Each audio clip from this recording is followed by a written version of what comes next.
Meu nome é Raíssa e o tema do meu trabalho é a aplicação do Teorema de Navier-Stokes na engenharia. Uma breve introdução. As equações de Navier-Stokes são equações diferenciais fundamentais para a aplicação de escoamento em fluidos viscosos. Elas são o resultado da aplicação da segunda lei de Newton ao movimento do fluido. Apresentaremos a seguir as aplicações de engenharia em relação a condutos livres, abertos, que são os canais, e em tubulações. As equações de Navier-Stokes é através de análise do escoamento dentro numa porção infinitesimal dentro de um volume de controle. Esse volume, através de equações diferenciais. Esse volume de controle é uma região arbitrária e imaginária no espaço, através do qual o fluido ele vai escoar. As expressões resultantes desse tipo de análise microscópica são as equações diferenciais, ou seja, as simplificações das equações de Navier-Stokes pela quantidade de movimento. As equações de Navier-Stokes, elas são dessa forma. São nas três gerações, em x, em y e em z.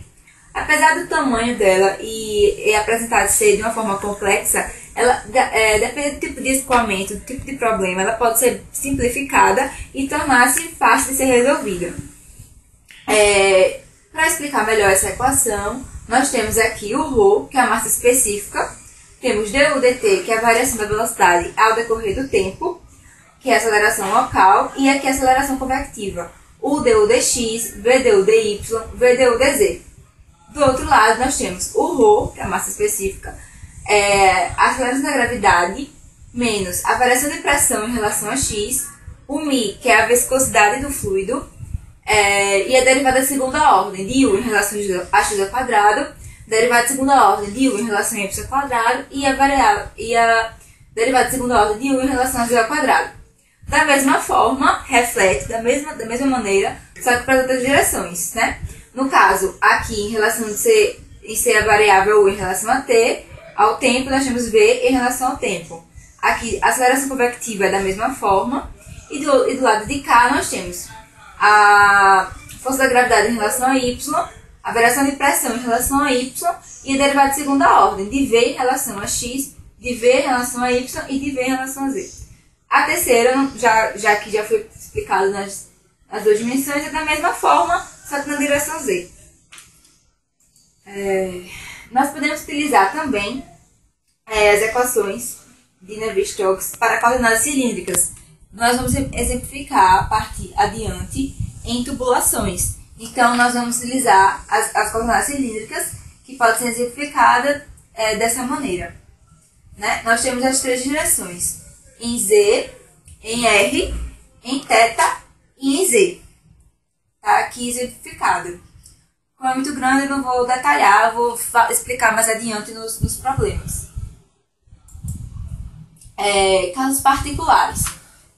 Como eu já falei anteriormente, essas equações de Navier-Stokes elas podem ser bem simplificadas, a depender do tipo de escoamento. Se o escoamento for permanente, não há variação em relação ao tempo.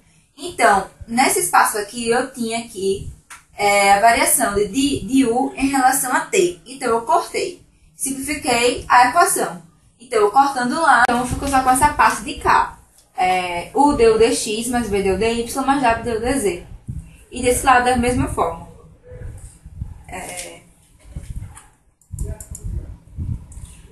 Para escoamento permanente, certo? Então, o vetor velocidade em relação ao tempo foi zero.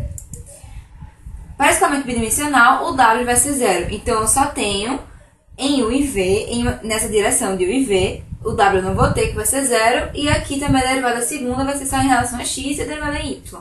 Aqui da mesma forma, só que para o vetor V. E aqui era só para o vetor U.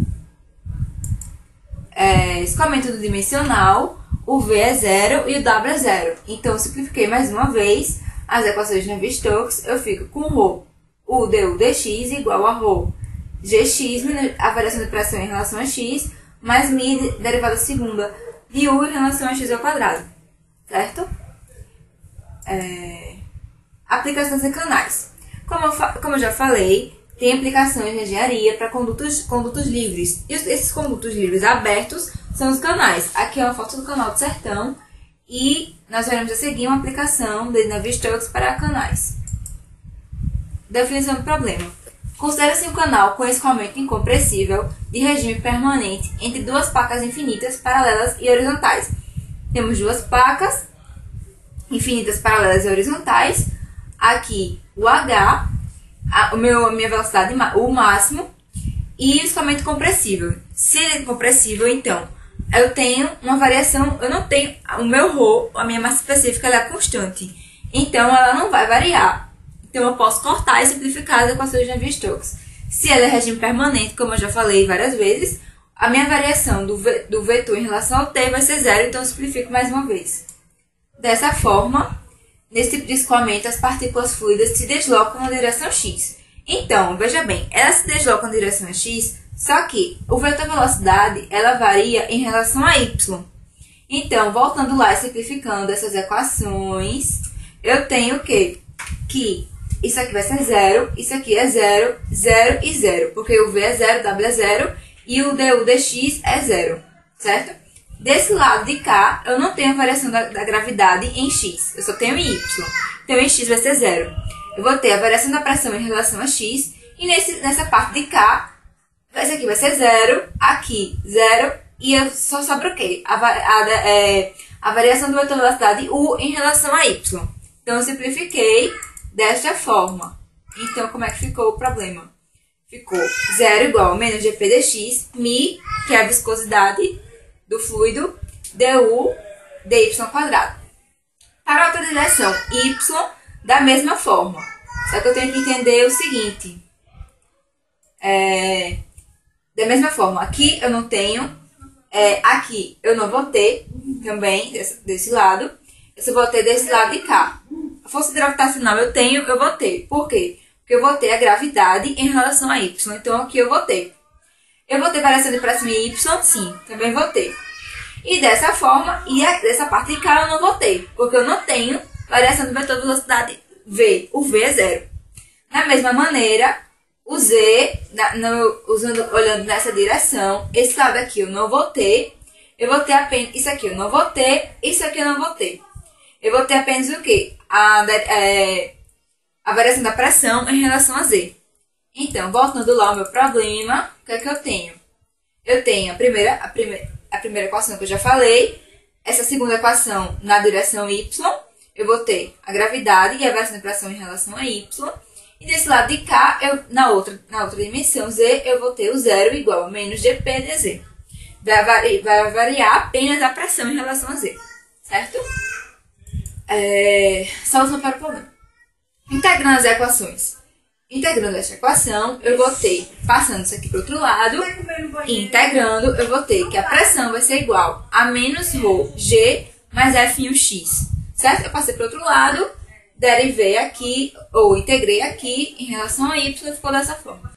Fica negativo, por quê? Porque a gravidade, ela tá menos gy, né? Elevado a y. Certo. Da equação da primeira parte, da primeira dimensão em relação a u, eu tenho isso aqui. Ela pode ser reescrita dessa forma. Eu posso passar o μ para o outro lado e ter 1 sobre μ dp dx. Passei o dp dx também para o outro lado. Eu organizei dessa forma. Integrando pela primeira vez, nós temos du dy igual a dp dx 1 sobre μ y mais c1, certo? Integrando pela primeira vez.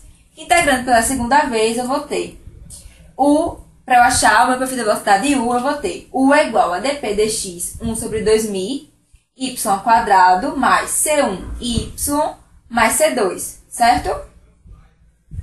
Certo? Eu passei aqui para esse lado, integrei isso aqui em relação a y e esse aqui em relação a u. Certo? Para continuar, eu tenho que ver as condições de contorno. A condição de contorno. Então, dessa forma, para h, para y igual a h, eu tenho que o u vai ser zero, certo? Para menos h, o u também vai ser zero.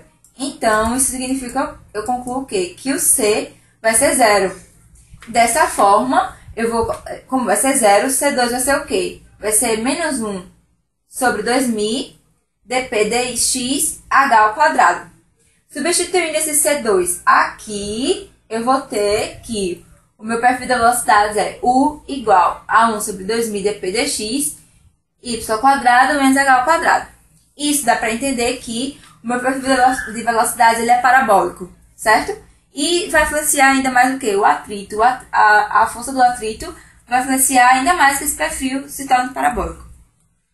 Então, a vazão para esse problema, como é que eu vou resolver?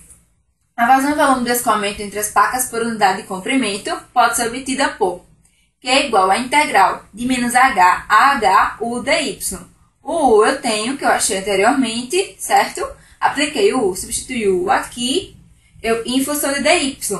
Integrando essa equação, eu vou ter que Q é igual a menos 2H ao cubo 3.000 dp dx. Então, eu já achei a vazão nesse problema do canal, né? Do fluido passando por um canal. Vamos lá. Uma outra aplicação em tubulações é em tubulações. Porque, como eu já falei, seria importante também exemplificar as equações de Navier-Stokes em coordenadas cilíndricas. Então, nós vamos utilizar essas coordenadas cilíndricas em tubulações, certo? Em escoamento de tubulações. Definição do problema. Considere-se uma tubulação com escoamento laminar. Se ele é laminar, a minha aceleração convectiva ela vai ser zero. Em regime permanente, como eu já falei no problema anterior, a variação da velocidade em relação ao tempo também vai ser zero. Necessita-se identificar o perfil da velocidade e a vazão. Tenho aqui a tubulação. Solução do problema. Através das equações de Navier-Stokes em coordenadas cilíndricas, eu vou ter esta equação, porque ela está variando em relação a z. Então, as outras direções eu não vou considerar. Nem a direção em relação a θ, nem a direção em relação a r. Certo? Vamos lá. Aqui, da mesma forma, simplificando, vai ser 0, isso aqui vai ser 0, 0 e 0, certo? Então, isso aqui é 0, eu vou ter apenas desse lado de cá. Simplificando ainda mais, eu não vou ter variação, eu não vou ter a força da gravidade, eu vou ter apenas o μ, 1 sobre r ddr, r dvz dr. Eu vou ter essa primeira parte aqui. Eu não vou ter as outras. Por quê? Porque eu não vou ter na direção θ. Ok? E o z está variando. A velocidade de v está em função, tá na direção de r. Então, por isso que essa parte eu peguei o r dvz dr. Certo? Vamos lá. Vamos encontrar a solução do problema utilizando a integral. Integrando essa parte, integrando desse outro lado. Eu tenho a integral de d dr r dvz dr igual a integral de r sobre μ dp dz. Eu reorganizando, eu tenho que d r dvz dr é igual a integral de r sobre μ dp dr. Eu passei o dr para esse lado de cá, certo? Da mesma forma, isso aqui é uma constante. Então, eu tirando a constante da integral, fica mais fácil de eu resolver essa integral ainda. O que é que eu faço? Passando isso aqui para fora da integral, eu fico só com a integral de r dr. Integral de r dr é r ao quadrado sobre 2. Então, eu tenho esse lado da equação. Esse lado da equação, eu vou ter r dvz dr igual a 1 sobre μ dp dr, r ao quadrado sobre 2, mais a constante. Ok? Condições de contorno. Para r igual a zero, eu tenho que r dvz dr é igual a zero. Logo, o c vai ser zero. Para c igual a zero, nós temos o quê? Que r dvz dr é igual a 1 sobre μ dp dz r ao quadrado sobre 2. Certo? Desta maneira, eu passei o r para o outro lado e cortei. Eu cortando os r's, né? Eu tenho que dvz sobre dr é igual a 1 sobre μ dp dz r sobre 2. Continuando, eu só vou ter a integral. Que integral de dvz é igual a integral de r sobre 2μ dp dz dr. Logo, a integral de dvz é vz igual a 1 sobre 2μ dp dr dp dz sobre r ao quadrado sobre 2, mais C1, certo? Para r igual a rzão, vz é igual a zero. Essas são as condições de contorno. Logo, 0, como vz é 0, 0 é igual a 1 sobre 2μ dp dz r ao quadrado sobre 2, mais C1. Passando o C1 para o outro lado, nós temos que C1 é igual menos 1 sobre 2.000 dp dz R ao quadrado sobre 2. Substituindo C1 naquela equação anterior que encontramos para VZ, temos que VZ é igual a 1 sobre 2.000 dp dz R ao quadrado sobre 2 menos 1 sobre 2.000 dp dz R ao quadrado sobre 2. Simplificando, temos que VZ é igual a menos 1 sobre 4.000 dp dz R ao quadrado menos R ao quadrado. Então, nós já encontramos o perfil de velocidades utilizando coordenadas cilíndricas para uma tubulação. Para o cálculo da vazão, da mesma forma do problema anterior, é calculada assim, porque é a vazão em volume que passa através de qualquer seção do tubo. Então, o cálculo da vazão é feito de Q igual a integral de VZ dA. O VZ eu já encontrei no slide anterior, que VZ é igual a isso aqui, como eu já disse. Então, Q é igual a integral de VZ R dr dθ, que em coordenadas cilíndricas o dA é o R dr dθ. Com isso, com esse trabalho, nós vimos o quê? Que a simplificação das equações de Navier-Stokes torna-se fácil de ser solucionado um problema.